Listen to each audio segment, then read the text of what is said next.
नमस्कार, भव्य भारत न्यूज में आप सभी दर्शकों का स्वागत है। छोटी छोटी लेकिन जानकारी युक्त कहानियों को आपके बीच हम लेकर आते हैं और यह बताने की कोशिश करते हैं कि आप लोग भी जानते तो हैं आप लोग, लेकिन उसका महत्व नहीं समझते कि महत्व क्या होता है। उन चीजों को हम याद दिलाने की कोशिश करते हैं। आज भी हम ऐसे ही एक चीज को लेके आए हैं जिसका नाम है मोर। मयूर पंख को सभी जानते हैं, सभी प्यार करते हैं। श्री कृष्ण से इसको जोड़ा जाता है, लेकिन श्री राम से इसको जोड़ा जाए ये शायद आप लोग नहीं जानते हैं। तो आज हम इसी बात को बता रहे हैं कि मयूर का श्री राम से क्या संबंध है। मयूर के लिए श्री रामचंद्र जी ने कैसे श्री कृष्ण का अवतार लिया, यानी कि एक मर्यादा पुरुषोत्तम एक कर्ज को चुकाने के लिए अगर जन्म ले सकता है तो हम तो इंसान हैं, हजारों गलतियां होती हैं, हजारों के ऋण हमारे ऊपर होते हैं, तो हमें कितने जन्म लेने पड़ते हैं, फिर भी शायद हम उन कर्ज को नहीं चुका पाते हैं। तो आइए समझते हैं हम इसे कि मयूर से श्री रामचंद्र जी का क्या लगाव था। वनवास के दौरान माता सीता जी को प्यास लगी थी। तभी प्रभु श्री राम जी ने चारों ओर देखा और दूर दूर तक जंगलों में तलाश किया, लेकिन कहीं उन्हें पानी नहीं दिखाई दिया।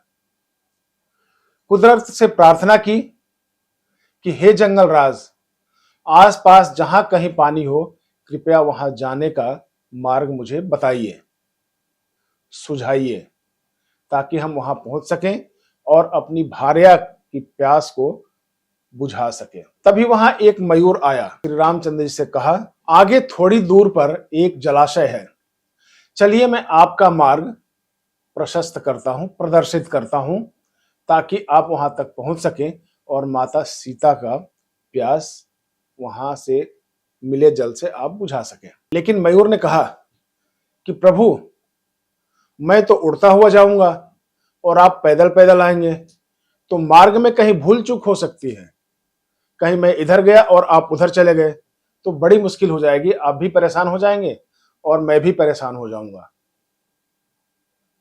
तो फिर श्री रामचंद्र जी ने कहा कि फिर इसका क्या तरीका है। तब मयूर ने उत्तर दिया कि मैं उड़ता हुआ जाऊंगा और आप जब पैदल पैदल चलेंगे तो मैं अपना एक एक पंख रास्ते में गिराता जाऊंगा और आप उस पंख के सहारे जहां पंख समाप्त होगा वहीं आप पहुंचिएगा, तो मैं निश्चित तौर पे जलाशय के पास ही आपको मिलूंगा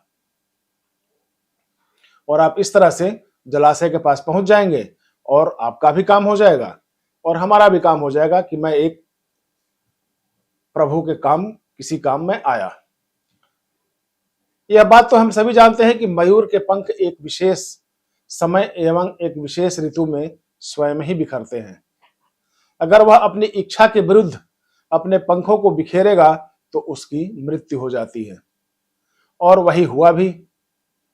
अंत में जब मयूर अपनी अंतिम सांस ले रहा था तो उसने श्री रामचंद्र से कहा कि मैं कितना भाग्यशाली हूं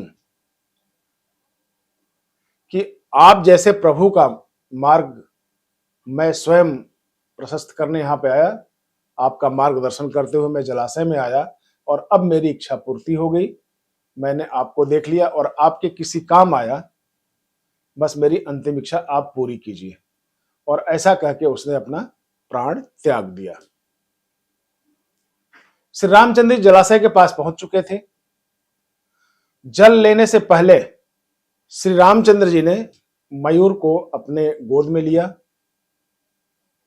आभार प्रकट किया और कहा कि तुमने जो मेरा मार्ग प्रशस्त किया है, मैं जीवन भर आभारी रहूंगा, आपका ऋणी रहूंगा और ये ऋण अनुबंध चुकाने के लिए मैं निश्चित तौर पर अगला जन्म लूंगा और आपका मैं ऋण चुकाऊंगा, ये मेरा वादा है।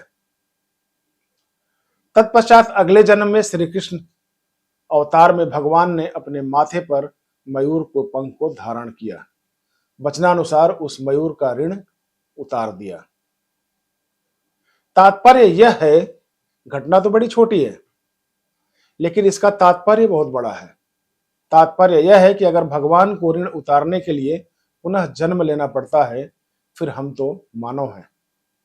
न जाने हम कितनी गलतियां करते हैं, कितनी भूल करते हैं, कितनों का ऋण अनुबंध लेकर हम चलते हैं, तो हमें तो उस ऋण को उतारने में कई जन्म लग जाते हैं। अर्थात इस जीवन में हम अगर भला करते हैं या किसी के ऋण को लेकर हम चलते हैं तो निश्चित तौर पर उसका कर्ज हमें चुकाना चाहिए। इसीलिए हमें सत्य बोलना चाहिए, ईमानदारी से रहना चाहिए, ताकि किसी का कर्ज हम लेकर न मरें, नहीं तो फिर हमें अगला जीवन उसके लिए लेना पड़ेगा। आज के एपिसोड में इतना ही। अब अगले एपिसोड में फिर मिलेंगे, तब तक के लिए नमस्कार।